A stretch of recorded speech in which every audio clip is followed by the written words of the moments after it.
తేనె చినుకు ఛానల్‌కి స్వాగతం అండి. ఇవాళ ఒక చక్కటి కథ చెప్పుకుందాం. సరేనా? ఏంటంటే ఒక ఊళ్ళో ఒక రాజు ఉండేవాడట.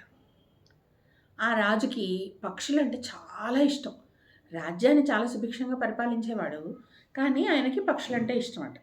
అందుకని రకరకాల పక్షుల్ని తెప్పించి రాజభవనంలో పైన డాబా మీద అంటే టెర్రస్ పైన ఏం చేశాడు, వాటికి కావాల్సినటువంటి గూళ్ళు, తర్వాత వాటికి కావాల్సిన ఆహారం అంటే ధాన్యం గింజలు అవి ఏవి తింటే అవి, వాటికి కావాల్సిన నీరు అవన్నీ సదుపాయాలు ఆయన ఏర్పాటు చేశారట.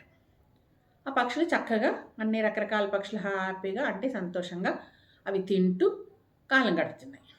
అయితే కొన్ని సంవత్సరాలు గడిచాయట. అప్పుడు రాజుగారు ఒకరోజు చాలా విచారంగా కూర్చుని ఉంటే రాణిగారు అడిగారట, ఏంటండి అలా విచారంగా ఉన్నారు అంటే, ఏం లేదు, మన రాజభవనంలో పక్షులు అసలు పైకి ఎగరడం లేదేంటి అంటే, ఎగిరి మళ్ళీ వచ్చి గూళ్ళో ఉంటే ఆయనకి ఇష్టం అనమాట.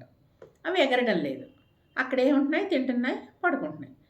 ఎందుకు అనంటే ఇంతలోకి రాణిగారు జవాబు చెప్పే లోపే ఎవరో వాళ్ళ సైన్యాధికారి వచ్చేసి, ఒక పెద్ద అడవి తగలబడిపోతుంది, కాలిపోతుంది, కార్చిచ్చు రగిలింది. కార్చిచ్చు అంటే ఏంటి, దావానలం అంటారు చూసారా, అంటే అడవిలో చెట్లు రాబడితోటి ఎండాకాలంలో మంటలు వస్తాయి, మంటలు వచ్చి కాలిపోతుంది అడవి.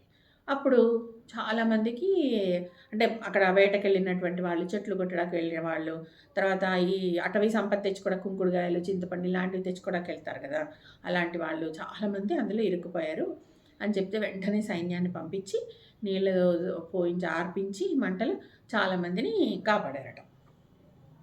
అయితే తర్వాత రోజు రాజుగారు వెళ్ళి కనుక్కున్నారు. అంటే ఏమైందని, ఎందుకు అసలు జరిగింది ఏంటి అనేది కనుక్కోవడానికి వెళ్ళారట. వెళ్ళినప్పుడు చాలామంది అంటే కొంతమంది జనం చనిపోయారు పాపం. అటవీ సంపద కోసం వెళ్ళినటువంటి వాళ్ళు, చెట్టు మీద ఇరుక్కుపోయి చనిపోయిన వాళ్ళు, కింద ఉండి చనిపోయిన వాళ్ళు ఉన్నారు. కొన్ని జంతువులు కూడా ఇప్పుడు కొన్ని పరిగెత్తగలవు, కొన్ని పరిగెత్తలేవు కదా, పరిగెత్తగలిగినవి బయటికి పరిగెత్తిపోయాయి, కానీ కొన్ని జంతువులు కూడా చనిపోయాయి. కానీ పక్షులు మాత్రం అన్నీ తప్పించుకున్నాయట. అవి చెట్ల పైన ఉంటాయి కదా, ఎగురుతుంటాయి కదా, అవన్నీ తప్పించుకుని వెళ్ళిపోయాయట. రాజుకు ఆశ్చర్యం వేసిందట. సరే వస్తూ దారిలో ఇదేంటి ఇక్కడ చెట్లు పక్షులు, ఇంకా కొన్ని పక్షులు ఆకాశంలో ఎగురుతూ ఉంటే చూశారట.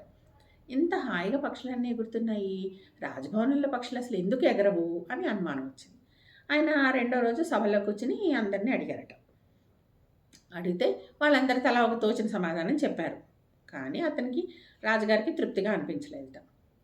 సరే ఆయనకి ఒక అలవాటు ఉండేది, ఏంటంటే వారంలో ఒకరోజు 15 రోజులకు ఒకసారి ఆయన మారు వేషంలో దేశం అంతా తిరిగేవాళ్ళు, సంచరించేవాళ్ళు. ఎందుకు అంటే ప్రజల కష్టాలు తెలుసుకోవడానికి, ఎవరైనా అంటే సైన్యాధికారులు కానీ, లేకపోతే పన్నులు వసూలు చేసేవాళ్ళు కానీ, గ్రామాధికారులు కానీ, వీళ్ళందరూ కూడా ప్రజల్ని ఏమన్నా హింస పెడుతున్నారా, బాధ పెడుతున్నారా, ప్రజలు చెప్పుకోలేక బాధపడుతున్నారా, రాజుగారికి చెప్పాలంటే భయమేసి చాలామంది ఆగిపోతారు కదా, అలా చేస్తున్నారా అని చూడడానికి ఆయన మారువేషంలో తిరుగుతూ ఉంటారు. ఆయన రాజుగారని తెలియదు కదా, అందుకని వాళ్ళ కష్టాలు మామూలుగా చెప్పుకుంటారనమాట. సో ఆ విధంగా ఆయన ఒకరోజు వెళ్ళారు. వెళ్ళినప్పుడు ఒక రైతుతో మాట్లాడుతూ, అవును రాజుగారి భవనం మీద పక్షులు ఎందుకు ఎగరడం లేదంటావు అని అడిగారట. అప్పుడు రైతు చెప్పిన సమాధానం విని రాజుగారికి తెలిసొచ్చింది. ఏంటి అంటే, రాజుగారు వాళ్ళకి అక్కడే ధాన్యము, ఆహారము, ఉండటానికి గూడు, తాగడానికి నీళ్లు అన్ని ఏర్పాట్లు చేసి ఉంచితే ఇక అవి ఆహారం వెతుక్కోవడానికి బయటికి వెళ్ళక్కర్లేదు కదా, నీళ్ళ కోసం బయట తిరగక్కర్లేదు కదా, గూడు కోసం కట్టుకోవడానికి కష్టపడక్కర్లేదు కదా, అందుకని అక్కడ సంతోషంగా ఉంటున్నాయి, తింటున్నాయి, పడుకుంటున్నాయి. అంతే కదా, అంటే సోమరిపోతులుగా తయారయ్యాయి.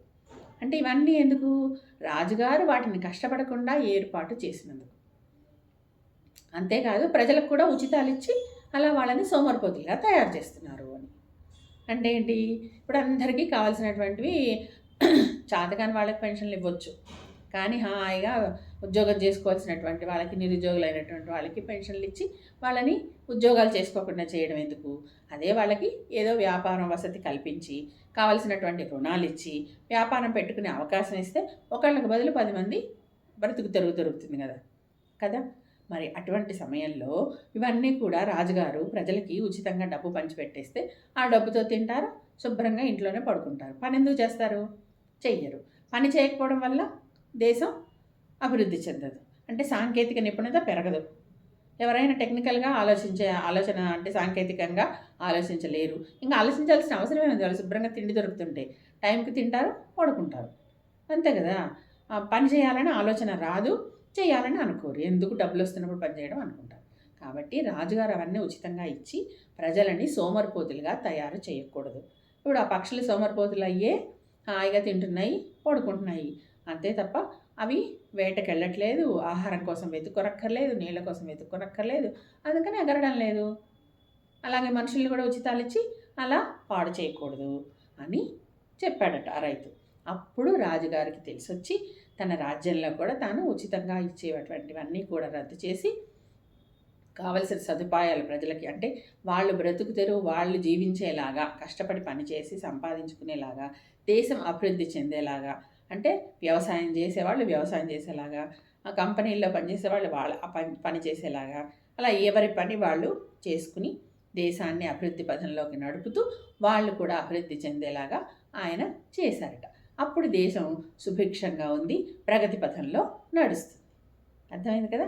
బాగుందా కథ మరి? సరే, ఇంకోసారి ఇంకో కథ మీ ముందుకు వస్తాను. సరేనా?